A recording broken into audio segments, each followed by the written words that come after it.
Afternoon show, and as always we speak to some fascinating guests, and our next guest is a very gifted composer and violinist that has performed a diverse range of music throughout Europe, the United States and Australia. Rupert Guenther will be performing at the Quarry Amphitheatre for Sunset Grooves on Sunday the 3rd of December. And I've been told that by many of my music industry colleagues that Rupert's performances are a sensory, cerebral and emotional roller coaster. To tell us more about his upcoming performance, I welcome Rupert Guenther to the afternoon show. Hello, Rupert. Thanks, Jamie. Thanks for having me on. Last time we spoke, we were on the phone, but it's actually much better having you in the studio. I think I was in my Toyota Hiace somewhere. You probably were on the side of the road. I think you pulled over to the side of the road to take the call. Now, you've been really busy of late, and you've been working at some of the most unique venues, and all your shows in recent months seem to have a specific theme that's attached to the venue and very complimentary.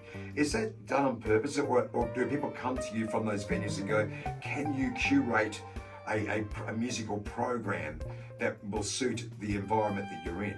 It works both ways.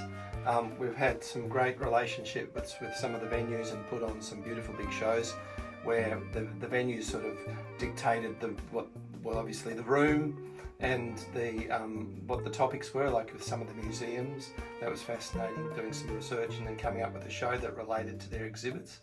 Also had a national tour with my classical music, as I'm a violinist obviously, there's a lot of classical goes on.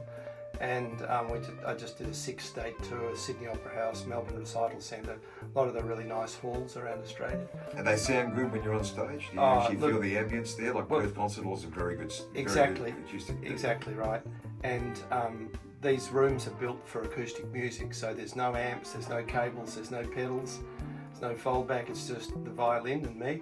And I love genius architecture, isn't it? Really, to make it work. It really is. It's a real thing. It's like an instrument building exercise in itself.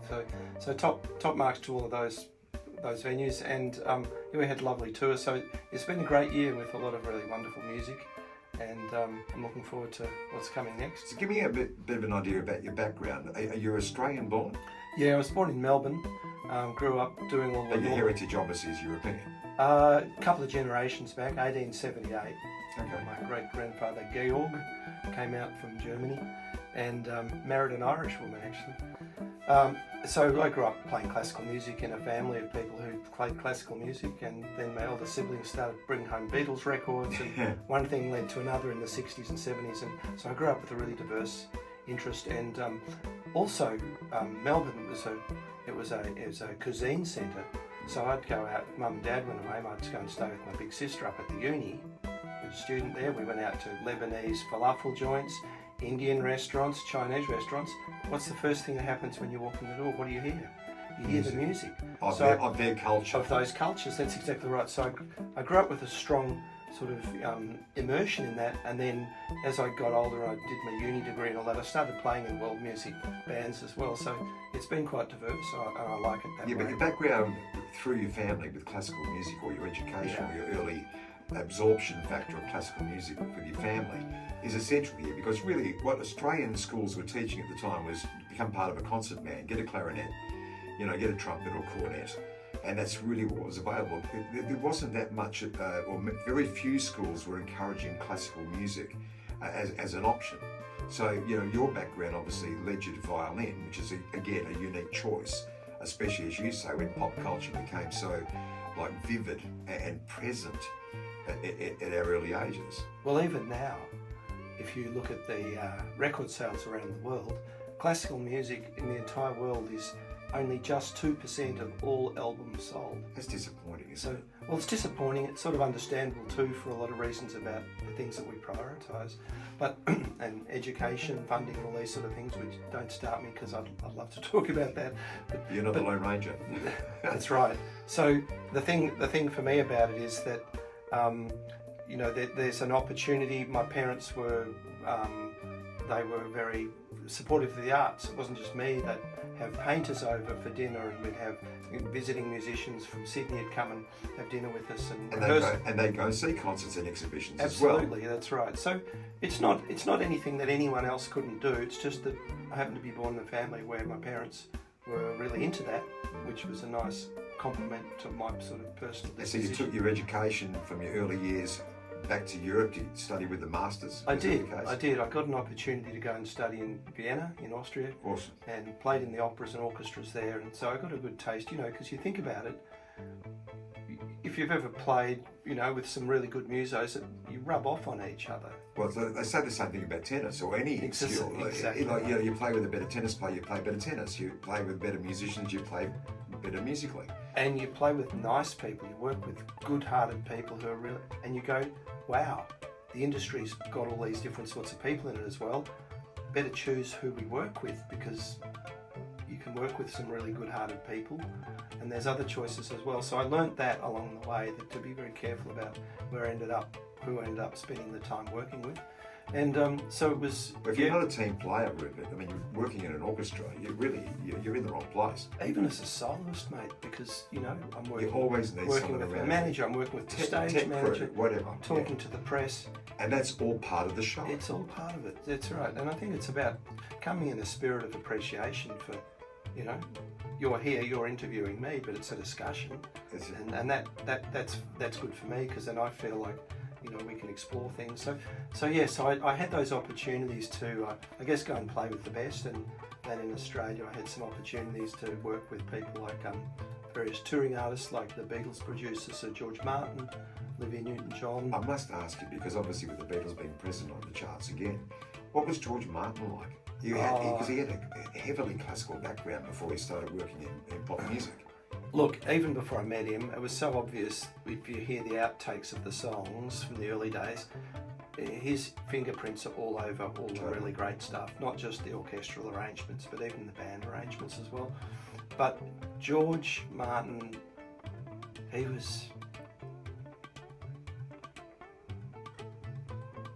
just the nicest guy. He was one of the most kind-hearted, really just such a good person. I was talking about working with good people. Could have followed him around the world, not because of his fame, but he's just such a great person to work with. He was generous, he was deeply musical, and of course comes across, you know. There seemed to be a calmness about him, especially in those ways he was dealing with full, I won't say volatile as in violent, volatile as in the energy that was permeating from those four individuals in that studio. And he was able to keep it calm, keep it rational, keep the project on schedule to a degree.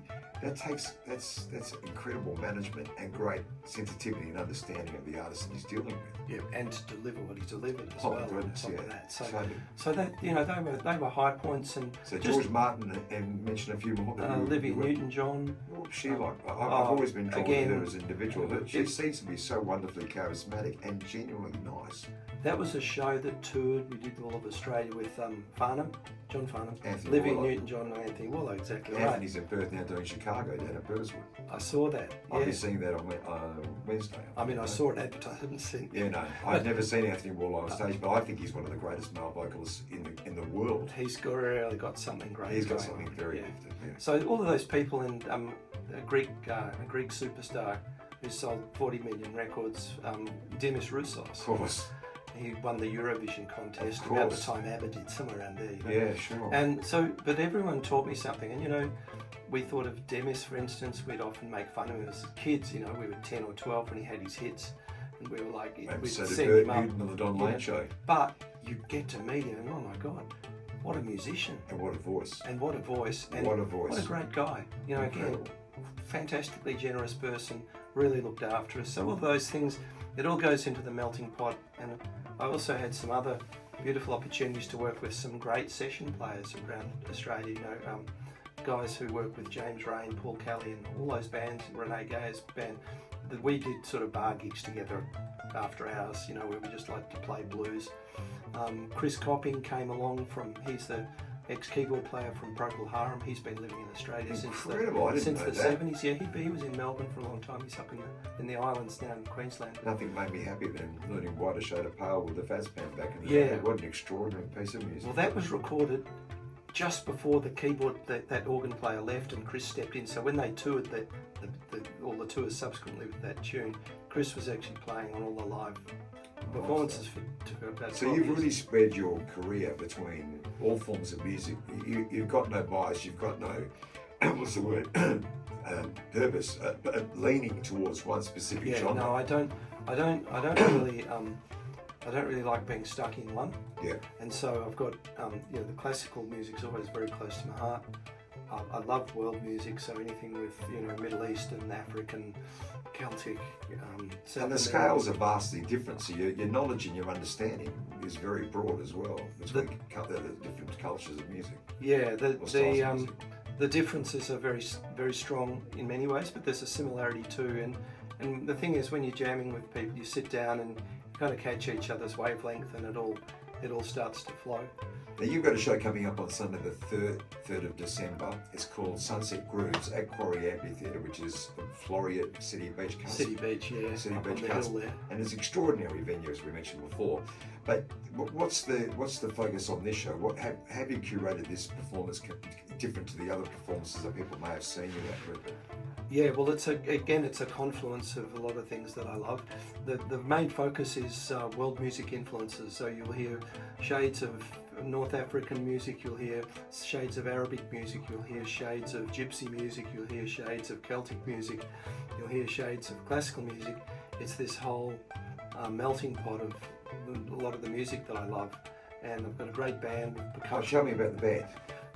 Well, Because normally I've seen work that you do is mostly solo work, isn't Yeah. it? Yes, I'd love to know who's playing in your band. So we've got drums, bass, guitar, and violin and percussion, and they're all some really good players who I've got to know over the years, and they're the people you keep in your address book. Yeah.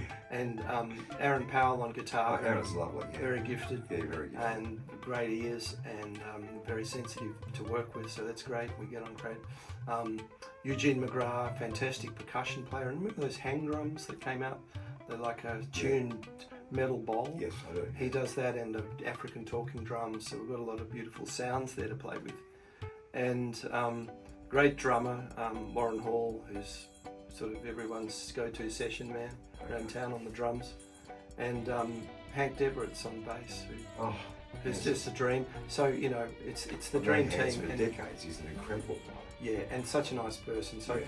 it's really that thing of finding good musicians and good people, and putting together a really nice family show. Because the trust factor's in place then, so obviously you feel that you can, you obviously understand their skill level, but they trust you enough for you to take them on your journey, so to speak, and they're quite happy to go along because of that trust factor, isn't it? Absolutely, and you know what, it works equally the other way, because someone will start a groove, and I know I can trust Hans or Aaron to come up with something, and we'll all build on and get in that together. So So you give me an idea of the style of show they're going to get. So with that sort of Sunset Grooves, I'm presuming it is going to be at sunset, which is obviously going to be idyllic. So how do you organise the performance? Is it just people coming out and playing, or is there a lot of chat between the songs to explain where you're going to with the theme of the show? It's real. Well, look, we take our cues from the setting, and it's this beautiful quarry with terraced lawns, and you bring your picnic blanket and your dinner and sit there with your family. The music's just pretty cruisy. It's minimum talking, really. I'll share some things about it from time to time, but it's really just about coming along and enjoying a great range of music with some really great musicians, and sharing that together under an open sky. Which, how good is that? Because you really don't get that chance a lot in a professional life to actually But play. Western Australia's weather is, apart from a few hot days coming up at night, or at certain times of the year, it's the greatest weather in the world. Yeah. Spring and autumn to me are like it's the most idyllic place to be. You know what I mean? Really, on average, we get a really good run of weather, and having a venue like Quarry where you can actually enjoy being outdoors is an absolute bonus. Now, I believe you integrate, because most people presume that a violin's acoustic, you integrate electronics and technology with your violin to create more sounds, more parameters audio-wise. Is that the case? Well, if you're playing in a band, you've got to play an electric for a start. Well, so. I found that out with mandolin, quite So, quickly. no, with respect to your question, there's just the amplified violin to be in the band, and that gives a nice, violin sound. particularly if I'm playing more acoustic numbers where it's got to sound, I want to sound a bit more like, you know, what you'd hear in North Africa or somewhere. Yeah. And then being able to do all the things guitar players do, plug it through an amp, plug it through a pedal board. Delays, reverbs, distortions, whatever, Wow. phases, wah, whatever we need to create the atmosphere.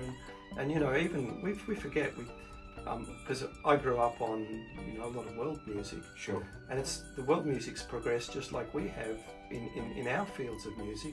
You know, there's modern bands from the Sahara Desert with electric guitars and all the effects and everything. Of course. So it's all part of the world music now, which I really enjoy. I think it's nice to then you can pick between the more kind of traditional acoustic stuff and the more modern sounding. I think that just gives a great palette. Yeah, well, I wish you the very best. I mean, massive sugars to you and your team. Thank you. So let's get the listeners out there into what's happening. It's the Quarry Amphitheatre, Sunset Groove, Sunday the 3rd of December. What time do the doors open, the gates open? Doors open at 6 and we'll be on about 6:30, 6:45. Incredible. And where can people get tickets? That's through Ticketek. So Right. just go to the Ticketek website, put in Rupert Guenther or Sunset Grooves and it's all there.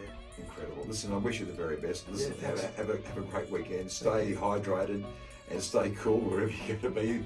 His bought his canister of water, no worries. Rupert, as always, it's a pleasure to talk to you. Thanks for being a part of the afternoon show here at Curtin Radio 100.1 FM. Thanks, Jamie.